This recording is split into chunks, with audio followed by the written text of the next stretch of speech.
Test.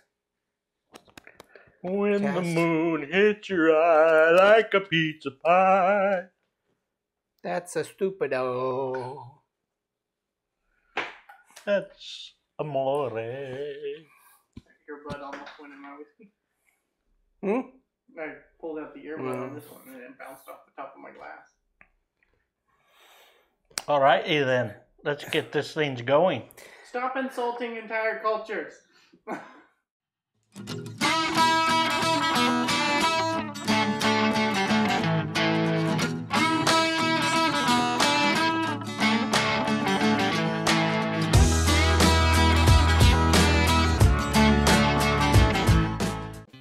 Yaman, yaman. More? Why don't you stick to your own culture, you stupid leprechaun? I'm a leprechaun. I don't have my flashlight. Leprechaun. Leprechauns aren't supposed to be scary. Haven't you seen the movie The Leprechaun? No. It's horrifying. He can't come up with anything original. Everything's from movies or stories he's heard. That's what life is about, stories. Passed down from generation to generation. That's why. Never mind. Cheers. Welcome, welcome, everybody. How are you today? I'm good. Does anybody else notice that he's wearing the same shirt week after week after week? I'm wearing the He same only has shirt. one pair. He only has one pair of shirts?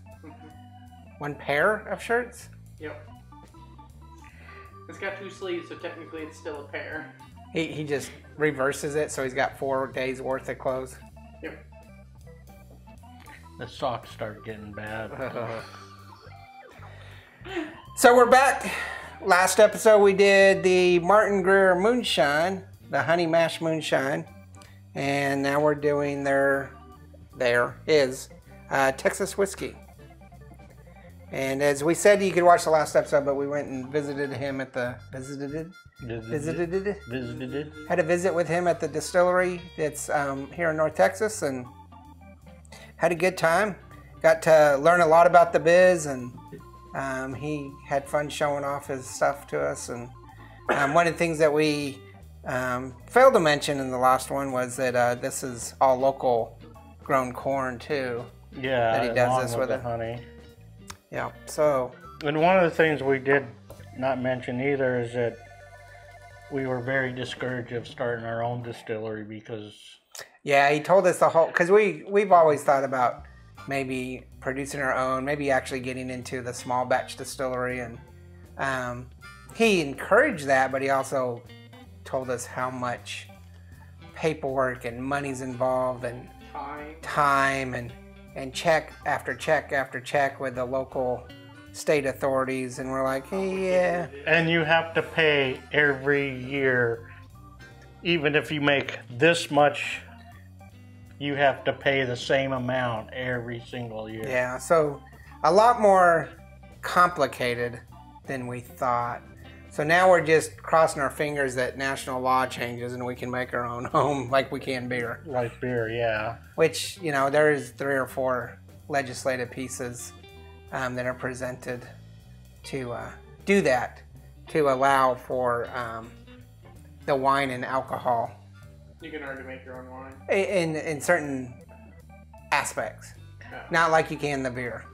Yeah. So there's different restrictions. But yeah, to limit those, or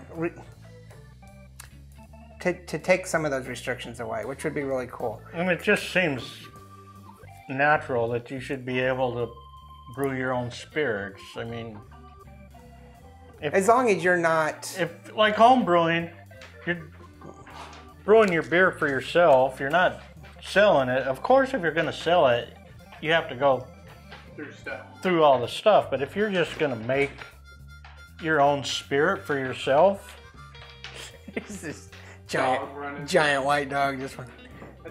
I think without getting political, I would be very, very disappointed if, I'm not for or against the legalization of marijuana, but I would really hate the fact that we legalize marijuana and we can't make our own. Yeah, don't legalize home distilled spirits. As long as you're not selling it. Yeah. I mean, I'm fully understanding not being able to just have a mom and pop company going where you're Your just bathtub gin and just selling it on the corner on the street out of a back of your pickup or something. yeah. I mean, the closest we get is we've tried a little bit of the barrel aging, and vodka conversion type of stuff, but I'd really like to do a little distilling. Yeah, and as far as the bourbon aging or the barrel aging, it's been fun, but it's like It's time consuming. You gotta be able to wait a long time. Yeah. Well, and you're not really doing anything to it besides putting it in a different thing. Yeah. You're just putting it into a different container and changing the color, basically, making the flavor more mellow. And we tried doing that, infusing different flavors that we came up with for our vodka, and that's what's in the barrel. And we're giving it 6 months, so we're coming up on looking at that here in the next couple months. Christmas Day. But I think that Mr. Greer was very generous in telling us, you know, the aspect of the inner side of the business, but also laid it out clear to us that we are not ready, which was disheartening. And it's kind of cost prohibitive if you just want to distill just for your own pleasure. Yeah, with all the taxes and requirements and legality. And, yeah, it's like, why would you even go through all that? Just I think you legally couldn't do a license just for your own self. You had to sell, and you had to pay the taxes, and it's a fairly substantial amount per barrel. And per year, even if you don't even brew anything, you still have to pay the taxes if you get the license. Right. So let's get into this before the vapors and aroma disappear too much. This is the Texas whiskey. It's colored and flavored with wood chips because he doesn't do oak barrels. Yeah. He does food grade barrels. Blue barrels. Yeah, the blue food grade barrels. And he puts the wood chips in the... Puts the wood chips in there. Which is interesting. The charred wood chips. Yeah. He puts charred wood chips in there. I don't know if he bought them from a distiller or old barrels or what. Said that other distilleries, though they may not broadcast it, do the same thing. Oh yeah, definitely. Just open about it. Especially the bigger distilleries. Not like the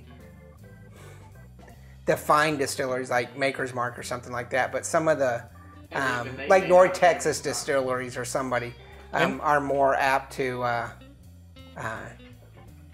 colorize. Well, they may do the same thing. They're just not as open about it. Yeah. And if I remember correctly, I think he said he tried oak barrel, but he's just a one-man operation, and he just found it just so much easier. I think what we would want to do is try to go down to Garrison Brothers or Andalusian, or maybe here locally in North Texas, go to TX or Texas Silver Star and see how they do it. Silver Star isn't very far. Yeah, TX and Silver Star aren't far at all. And there's also Firestone at the Firestone Ranch here in Fort Worth that does the TX that I think they do another flavor. Well, and all those... Huh? The tire people? No, not the tire people. Here, all those are like a little more bigger operations where this is a one-man operation. Yeah. But he showed us how he does this and infuses it with the wood. And then he showed us after he does this, he takes that wood and wrings it out for the devil's cut, which was really fascinating, and I liked that process. So he uses all aspects that he can from it. He doesn't let anything go to waste. Yeah. So that was really interesting. So let's look at this. We got the cost at a 2. Aroma. We have sharp, pungent, mild, light, and pleasant on a 1 to 5. 90. I'm pretty sure all of his stuff is 90. Yep. Except for I think his devil cut was quite a bit more than 90. Yeah, I think it was, wasn't it? Wasn't it like a 110 or something? Yeah. Oh, this smells good. Yeah, this is very almost bourbon-y, not whiskey. And it's all locally sourced corn and honey that he uses in the...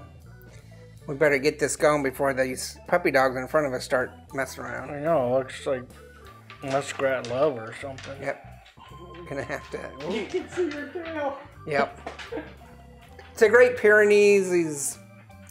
They're big dogs. It's got a... I think it's the honey. It's got huge legs on this. Yeah, it could be the honey in there.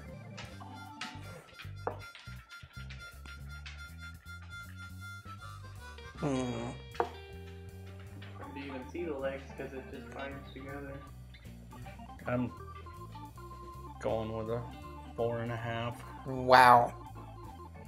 It smells so Are you good. in this one? Or are you still doing the eh? You can smell the alcohol in it, but like the other one, just the smell makes me want to drink it. I'm going to put it at a 3.5. A mild to light. I don't think it's a light to pleasant at all.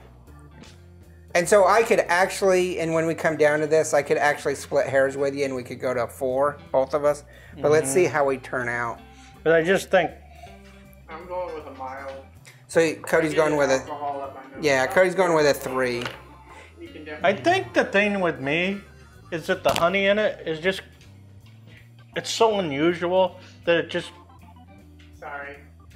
Every time someone says honey in it, I just think of a friend's moment. See, and I think with you, your nose is shot. Mine? His. My nose is... You can definitely smell the honey, though. Yeah, and that... It just intrigues me so much. Yeah. What's that? You can smell what the honey does to it. Yeah. Not necessarily honey. That's why I'm doing a 3.5. Because most whiskeys, we're always talking about the caramely. No. It's just so... Or the fruit. It's so different to me that it's just... There's no carameliness to it. No, Yeah. not this. Yeah. It's the honey, and it just... Okay, so it let's... just makes me want to drink it. That's why I'm giving it a... Because it's so unusual, and it just... It does... If it wasn't for the honey smell, I would probably give it a 3.5. But just because the honey is like... Okay. So let's look at flavor. Very alcohol, bitter but palpable, moderate, pleasant, and rich.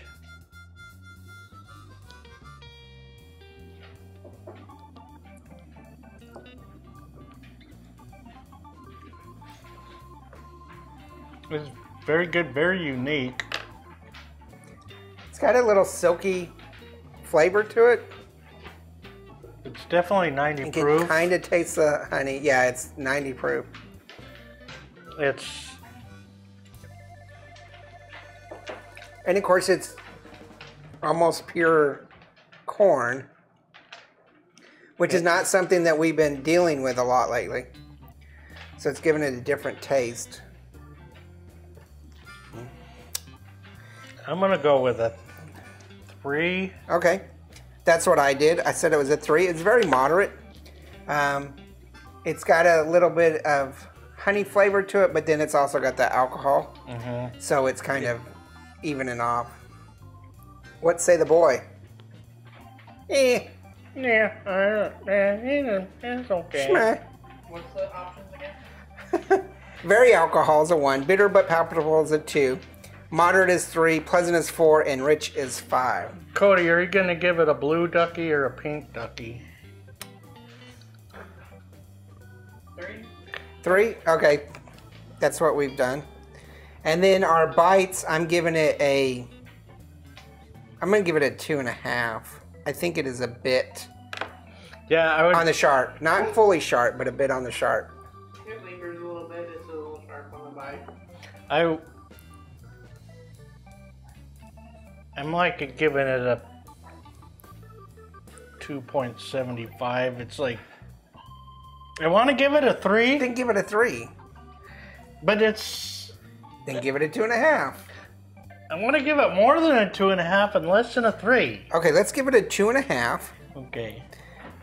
Which gives me an 11. It's giving Cody a 10.5. Mine yet. Oh, sorry. I thought you said it was kind of sharp to bitter, 2.5. Pretty sure we can rewind the tape, but you didn't say 2.5, but you said it was a little bit sharp, but not quite. I just said it was a little bitey. But sure, I'll go with that. Okay, gives him a 2.5.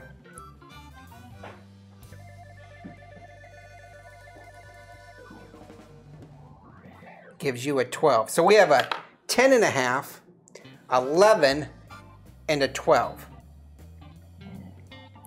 So that average is going to be about a 11.25. So it's still going to be just under a 3 or a 3 barrel. So no matter what we do, unless you decide to give it a full barrel jump, it's going to be a 3 barrel. I'm giving it a 3 barrel. Oh, well, that's generous of you. I'm giving it an 85 barrel. So a 3 barrel. So if I remember right, I think I still have notes from the mash here. It's a 3 barrel as well. The honey mash. What would you choose? This whiskey or the honey mash? Whiskey. Because we tried the honey mash with the 7-Up. 7-Up, and that was really good. But I like this. You want to try it with the same? I mean, No, I'm good. I don't think I would mix this. yeah. I would drink it straight. I'd drink it with an ice cube or a stone, but Yeah, I think I'm not a big mixer fan. I just felt that honey mash would be good with 7-Up, and it really was. And I think this is something. I hear rumbling. It's Cody's stomach because he hasn't eaten in the last video or this video, so I'm thinking this is something. Once again, that I would buy this again. Oh, definitely, yes. I wish it was a little bit cheaper, but yeah, I would definitely buy it. A lot just for the uniqueness value. I like the mason jar, quart jar. I like the whole small craft mom pa type of distillery that Mr. Greer's got going on. I like his friendliness and his just welcome manner of showing us the whole business. I think overall I would definitely support him. And I wouldn't mind drinking this on a hard night of work and just come home and popping an ice cube in and pouring this over that and sitting watching some TV or relaxing. And like I said again, Yes, sir. Also, though I've only had just a few corn whiskeys, I like this one the best. Yeah. Was it one of Rogue's corn? Is it just a rye? Okay. Rye in it, it's got and like I'm saying, this is a good thing to pull out with your buddies when you're just sitting around smoking cigars. And I don't smoke cigars anymore, and It's not bad with 7-Up. unfortunately, you're my buddy, so and I did smoke a cigar today, so maybe that's the baby poop I smell. that's probably that big polar bear that's walking around. So, definitely thumbs up, 3. Make sure you hit the like and subscribe. Check out the blog. I try to keep it updated. Sometimes we're going spurts where I don't, and so I just suddenly update a bunch of stuff. But bear with us. We've been going through lots of stuff over the last couple months, and so things aren't quite consistent, but I think we got a plan to get back on track. Yeah. And we got a lot of samples out there just waiting to be shared with y'all. Some really difficult to find and some quite common. And so, yeah. Make sure you leave some comments. Share this video. That's the most important part. Hit the thumbs up. If you don't like it, hit the thumbs down. Make sure you send all your comments about, I don't know, cultural appropriation and stuff to this guy. Because he's always insulting people and cultures. I and never insult races. anybody. Remember, Everybody is ready to be a target for my comedy. yeah, remember there's no bad whiskey. There's only good whiskey and great whiskey. And this is pretty good whiskey. Cheers. Cheers. Later. And you didn't say we have a merch store. We have a merch store. Because merchandise. If I would wear a shirt from our merch store, but... You forgot? Yeah. It's not laundry month. No, I got enough clothes to go like 2 months without washing. Yeah, because you reverse these, wear them back to back. No, he literally just has that much clothes. Wow. I've seen a table full. He just prepped that much. And wasn't he just whining about all of his vests and clothes are packed up so he can never wear cool vests like me? Yeah, because I haven't got to them. But I have enough pairs of socks to wear clean socks for 2 months straight without ever washing. My question for you guys out there in the Is this too much information? The introverse is when we say cheers and then we keep talking, how many of you tune out? Because every time we say cheers and he says later, I think the video is over, and then he starts talking. Technically, you're talking now. So. Cody just keeps the film rolling because he knows something stupid's coming out of your mouth. But this video literally ended 35 minutes ago. Cheers. Yeah. Laters. And wait for it. So I think I need a haircut. Looking at this, it's getting pretty. You're the worst co-host ever.